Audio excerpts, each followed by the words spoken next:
नमस्कार, स्वागत है आप सभी का लीगल लॉ में। मैं आदित्य। चलिए आज की खबर की कुछ शुरुआत करते हैं। सुप्रीम कोर्ट ने यूपी में एक नाबालिग से हुए यौन उत्पीड़न के मामले में इलाहाबाद हाई कोर्ट के जज को बड़ी नसीहत दी। साथ ही जज के उस फैसले पर रोक भी लगाई दी है जिसमें जज ने कहा था कि नाबालिग के प्राइवेट पार्ट छूना और सलवार का नाड़ा खींचना रेप की कोशिश के बराबर नहीं है। सुप्रीम कोर्ट ने इसे संवेदनहीनता करार दिया है। इसके साथ ही इस मामले में उन्होंने केंद्र और उत्तर प्रदेश सरकार से जवाब मांगा। अब इस मामले में बाद में फिर से सुनवाई होगी। पर क्या जजों के ऐसे फैसले देने से पहले सोचना समझना चाहिए कि नहीं? क्या जजों की ऐसी टिप्पणी से बचना चाहिए? सुप्रीम कोर्ट तो इस मामले में कई बार ऐसी नसीहत दे चुका है, फिर भी बार बार ऐसी स्थिति क्यों आती है, समझते हैं। सुप्रीम कोर्ट में जस्टिस बी.आर. गवई और जस्टिस अगस्टिन जॉर्ज मसीह की बेंच ने कहा है कि फैसले में कुछ टिप्पणियों को देखकर दुख हुआ।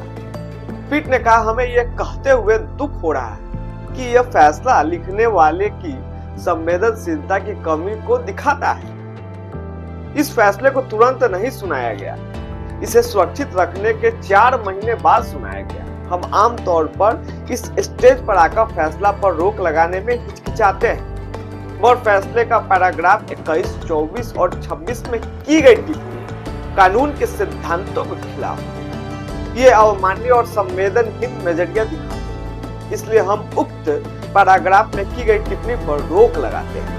नेता ने बेंच से सहमति जताते हुए कहा है कि कुछ फैसलों में टिप्पणी पर रोक लगाने की वजह होती है। जस्टिस गवई ने कहा कि यह एक गंभीर मामला है और पूरी तरह से असंवेदनशीलता है।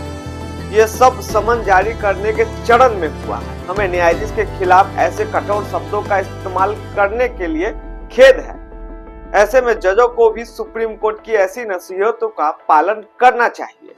हाल ही में इलाहाबाद हाईकोर्ट के जज राम मनोहर नारायण मिश्र ने अपने फैसले में कहा कि पीड़िता के प्राइवेट पार्ट्स को छूना और पायजामा का डोरी तोड़ने को बलात्कार या बलात्कार की कोशिश के मामले में नहीं गिना जा सकता।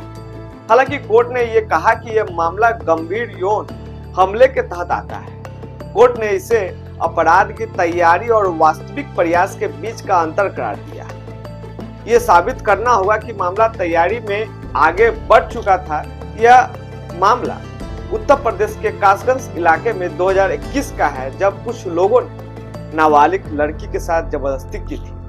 हमारा खबर यही समाप्त हुआ। फिर भी किसी तरह की कोई समस्या, शिकायत और जवाब लेने की कोशिश होगी तो आप जरूर कमेंट करें। जवाब देने की पुरजोर कोशिश की जाएगी। तब तक के लिए बहुत बहुत धन्यवाद।